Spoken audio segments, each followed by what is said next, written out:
Welcome to AI Paper Drop. I'm Alex. And I'm Maya. What if the only reason you are currently chatting with your perfect partner is because two AI bots had a pre-conversation on your behalf to decide you were compatible? That sounds like a Black Mirror episode.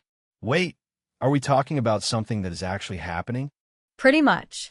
We are moving into the era of the AI wingman. You know the trend. Apps that help you write the perfect opener or AI features that summarize a profile for you.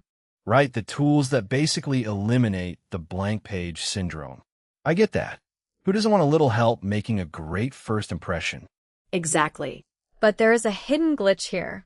A massive psychological gap.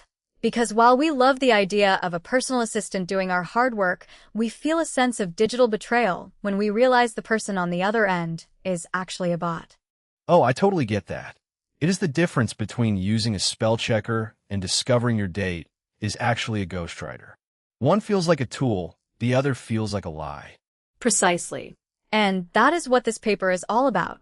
It is looking at the viability of agentic recommender systems.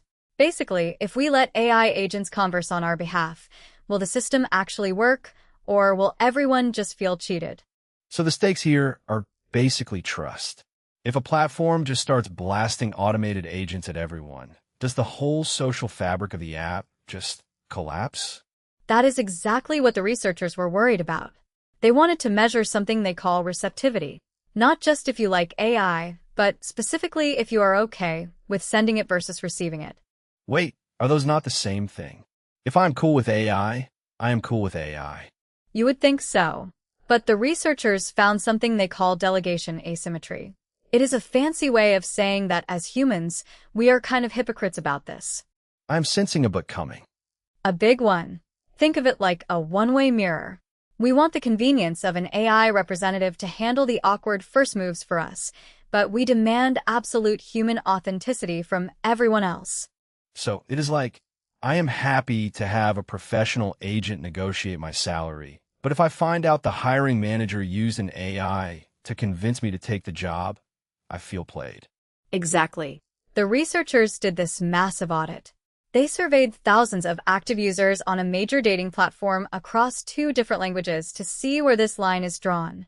And let me guess, the gap is wider than we think. It is staggering.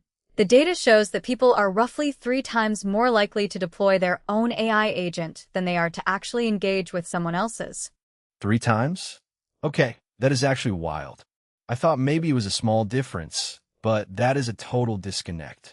It gets worse. They ran a counterfactual simulation. They looked at what happens if you just pair people randomly.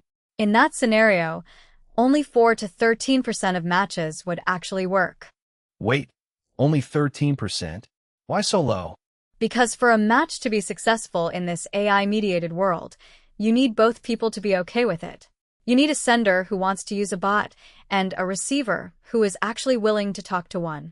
When you multiply those probabilities, the window of success becomes tiny. That is a disaster for a product manager.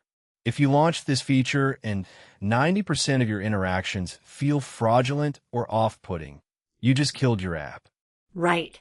And they found another layer to this. The people most eager to use these bots are often those who are already struggling or feeling frustrated with dating, which means the AI is concentrating exactly where the emotional vulnerability is highest. Which probably makes the asymmetry even more painful. The people who need the help the most are using a tool that the other side might find off-putting. Exactly. But here is the silver lining. The paper suggests a way out. Instead of sender-first design, where the app just lets anyone send a bot, they propose receptivity-aware routing. Which I assume means the AI only reaches out to people who have explicitly said, hey, I am cool with bots. Precisely. And when they tested that, the engagement rates tripled. By simply matching the bot to a receptive receiver, you stop the digital betrayal and actually make the tool useful. So the lesson is that the tech is not the problem, the routing is. It is not about whether the AI is smart enough to flirt. It is about whether the human on the other end wants to be flirted with by a machine. Exactly. This applies to way more than just dating. Think about LinkedIn recruiting or automated sales emails. We all hate them because they are sender first. The sender gets the convenience, and the receiver gets the spam. It makes me wonder about the long term, though. If we solve the routing problem and we start having these AI agents handle all the early, vulnerable parts of romance, who are we actually falling in love with? That is the million-dollar question. We might be optimizing for the match, but we are outsourcing the chemistry. I guess the takeaway here is that in a world of automated connection, authenticity is no longer a given. It is a feature that has to be managed. If you are enjoying this, follow or subscribe to AI Paper Drop wherever you listen. It really helps, and we have a new episode every day. Paper by Daria Leshikova, Valentina V. Kuskova, Dmitry Zaitsev, Valery Klimov. Produced by AI Paper Drop.